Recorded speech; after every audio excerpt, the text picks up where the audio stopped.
So hi and welcome back to this another episode with me Arshi. I hope you guys are doing good. और इस video में हम बात करने वाले हैं Jaipuria institute of management Noida के बारे में। वैसे तो अभी आपने कुछ ही दिन पहले मेरे चैनल पे जयपुरिया इंदौर का एक कैंपस टूर वीडियो देखा ही होगा।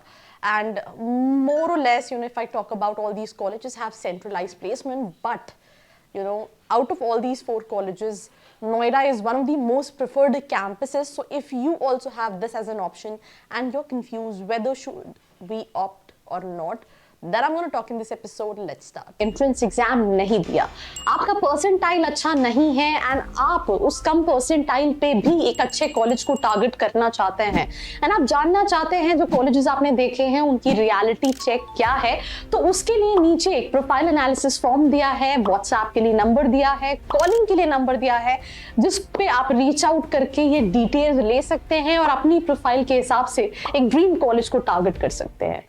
Welcome back, and this is me Arshi. We're going to start this episode with the very first thing, that is about the institution. So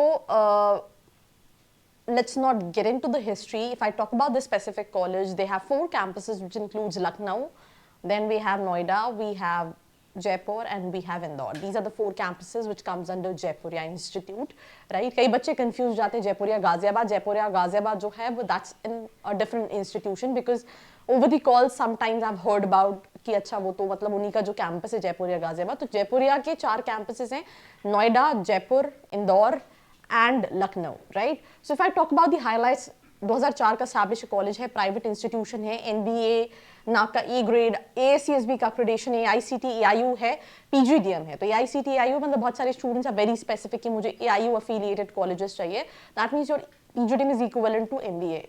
इसके अलावा और कुछ एडिशनल चीजें नहीं है। एनआईआरएफ रैंकिंग में भी अमन कॉलेज आता है 45th एनआईआरएफ रैंकिंग। वैसे तो मैं हमेशा ये कहती हूँ that you should not look for colleges based on ranking, पर जयपुर और नोएडा 45th पोजीशन अब में आता है, मतलब इंडिया के टॉप 50 कॉलेजेस में है as per NIRF, which is a government ranking framework, और इनके बाकी इंस्टीट्यूशन भी किसी ना किसी एनआईआरएफ फ्रेमवर्क में आते हैं। सो कैंपस इन सीट्स 1230 सीट्स है यहाँ पे। अगर हम लखनऊ की बात करें 353 सीट्स हैं, नोएडा की बात करें 409 सीट्स हैं, जयपुर 294 सीट्स हैं, और इंदौर में if I am not wrong 180 seats हैं। तो ये 4 सीट्स हैं, थोड़ा सा सीट ऊपर नीचे मुझे लग रही हैं, तो you can once recheck also. Also I want to add this important piece of information. अभी मैं रिसेंटली जब कॉलेज गई थी तो I was discussing with their placecom team, जो स्टूडेंट्स ही हैंडल करते हैं। तो उनका ये कहना था कि जयपुरिया की 4 प्लेसमेंट टीम्स हैं, राइट? नोएडा की भी टीम है, लखनऊ की भी टीम है, इंदौर की भी टीम है, जयपुर की भी टीम है। तो जहाँ पे कुछ कंपनीज आती हैं जो कि सेंट्रलाइज्ड हायरिंग करती है, पहले हम उसके थ्रू स्टूडेंट्स की हायरिंग करते हैं, बट जब वो हायरिंग क्लोज हो जाती है तो हमारी जो इंडिविजुअल टीम है वो भी कंपनीज को रीच आउट कर रही होती हैं, सो दैट स्टूडेंट्स को प्लेस कराया कहीं ना कहीं जा सके। तो I mean I think that's one good thing. कई सारे कॉलेजेस के साथ क्या है कि है तो सेंट्रलाइज कैंपस कई सारे हैं, but they just have 1 placement team, but यहाँ पे they have 4 placement team, right? Which are working for all the campus also and individual campus also. So yeah, that's there. Eligibility criteria, bachelor's degree, you have to fill the application form, then interview होगा। interview selection criteria बहुत ज़्यादा tough नहीं है, they just need, if I'm not wrong, last year 50 percentile minimum requirement था when it comes to the entrance examination, and basic academics देखे जाते हैं, and you can get into the college. So if I talk about colleges जिनका batch size थोड़ा ज़्यादा होता है, वहाँ पे selection criteria थोड़ा सा easy होता है, whether you look at IBS, whether you look at ITM and so many other colleges. Selection criteria में 45% वेटेज उन्होंने एंट्रेंस एग्जाम को दिया है, case analysis 15%, personal interview 20%, academic performance 10-12 graduation 15%, work experience, sports, extra curricular 3%, diversity 2%। तो ये कहीं ना कहीं एकेडमिक क्राइटेरिया है। नाउ प्रोग्राम ऑफर्ड की बात करें, PGDM service management, PGDM marketing, specialisation marketing, finance, HR, operation, business analytics, business strategy and economics. जिस सीक्वेंस में दिया है उसी सीक्वेंस में कंपनीज भी आती हैं, right? I don't know why I am not able, या so if I talk about the programme fees, ये थोड़ा सा मुझे लगता है कि डिफिकल्ट पार्ट है, क्योंकि अगर आप फीस देखोगे तो सिर्फ फीस ही है 15,75,000, राइट? क्योंकि जयपुर या इंदौर की फीस 13 लाख है, प्लस हॉस्टल का आप 2-2.5 लाख रुपए एडिशनली ऐड कर लो, तो if I am not wrong 16, 17, 18, 19 lakh के आसपास का इन्वेस्टमेंट आपका जाएगा अगर आप लेते हो PGDM from this college. Even marketing 15 lakh, तो 15,75,000 जो है वो फी स्ट्रक्चर है, plus additionally you have to pay for hostels. अब एवरेज पैकेज की बात करें तो मैं 2025 के प्लेसमेंट की बात करती हूँ क्योंकि सेंट्रलाइज्ड है, तो सबसे ज़्यादा as per students only Jaipur या इंदौर के अभी बच्चे सबसे ज़्यादा प्लेस्ड हुए हैं, देन उसके बाद नोएडा, देन ऐसे ही सारे कैंपसेस के एवरेज 8-9 लाख के आसपास का है एज पर स्टूडेंट। तो ऑनेस्टली बताऊँ, मैं अगर अपना फीडबैक दूँ, इफ़ आई टॉक अबाउट कि आपको लगता है दैट आपके अंदर दैट एबिलिटी है कि आप कुछ कर सकते हो, आप डेफिनेटली जाके अपॉर्चुनिटीज ले सकते हो, बिकॉज कंपनीज आती हैं, राइट, बिग 4 भी आती हैं, दूसरी कंपनीज भी आती हैं, स्टार्टअप भी हैं, सेल्स कंपनी भी हैं, पर अगर आप सोचो सारी बिग 4 आती हैं, सारी अच्छी, तो ऐसा नहीं होता, किसी भी कॉलेज में नहीं होता, राइट। अगर आप टॉप 30% बच्चों में हो तो आप ROI निकाल लोगे, टॉप 40% में हो, अदरवाइज ROI मुश्किल है क्योंकि एक्सपेंसिव है। 18-19 लाख का इन्वेस्टमेंट है और एवरेज पैकेज जो है, जो ये क्लेम कर रहे हैं, ओवरऑल एवरेज 9 लाख क्लेम कर रहे हैं, बट 8-9 के पास है।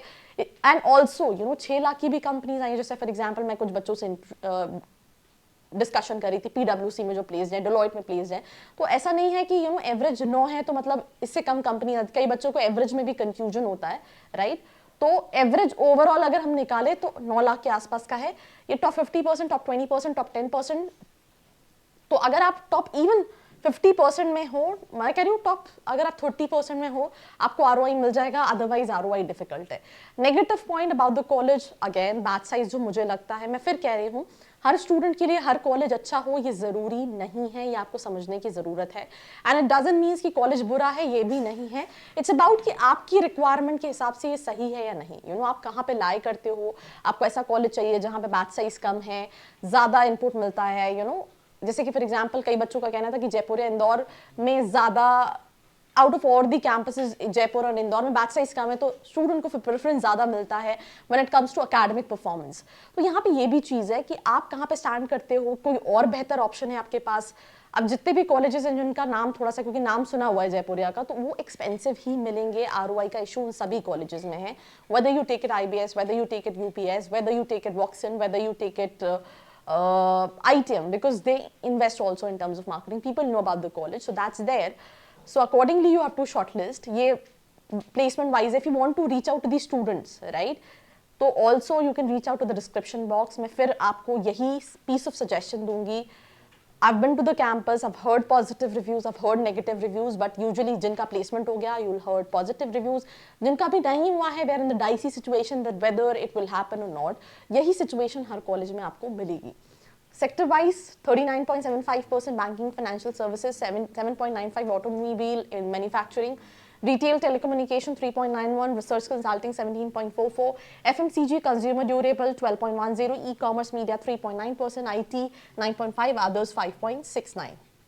Internships, एवरेज स्टाइपेंड मेंशन किया, इसको लेके बहुत ज़्यादा डिस्कशन नहीं होता, I will not be able to tell you, but इन्होंने हाईएस्ट 1,40,000 मेंशन किया है, एवरेज 30,000 मेंशन किया है। स्कॉलरशिप प्रोवाइड करता है, स्कॉलरशिप आपको सारी कैंपसेस, अगर आपके 80% एंड अबव हैं कैट में 3,50,000 की, 70% एंड अबव है 2,50,000 की, सेम स्कॉलरशिप है दोनों ही सर्विस मैनेजमेंट में और मार्केटिंग मैनेजमेंट में भी, ठीक है। एंड सिबलिंग स्कॉलरशिप 1 लाख की मिलती है जो कि ऑल्सो अवेलेबल है। Hostel fees 1,40,000, boys AC single 2,50,000, AC double 1 lakh, मतलब 3 लाख रुपए ये, 17 लाख रुपए ये, तो 18-19 लाख आराम से जा रहा है when it comes to the total investment. So that's all about this episode. Clubs and committees, बहुत सारे clubs हैं, and majority of the clubs are active. I've seen it personally. Students are participating. जैसे उसी time पर TEDx चल रहा था, तो स्टूडेंट 6 बजे 7 बजे भी TEDx के लिए प्रिपरेशन कर रहे हैं, सारी चीज़ें कर रहे हैं। मार्केटिंग क्लब है, फिनेंस क्लब है। मैंने एक इंटरव्यू लिया भी था, वो नहीं डाला है चैनल पे, जहाँ पे मैं सारे क्लब्स के स्टूडेंट्स से मैंने इंटरेक्शन भी किया था, और उन्होंने बताया था कि वो उस क्लब में क्या क्या करते हैं, और तो all the clubs are good. So that's all about this episode. Now you have to decide whether you should look at ROI, whether you should look for brand value, whether you should look for a lesser bet size, whether you should look for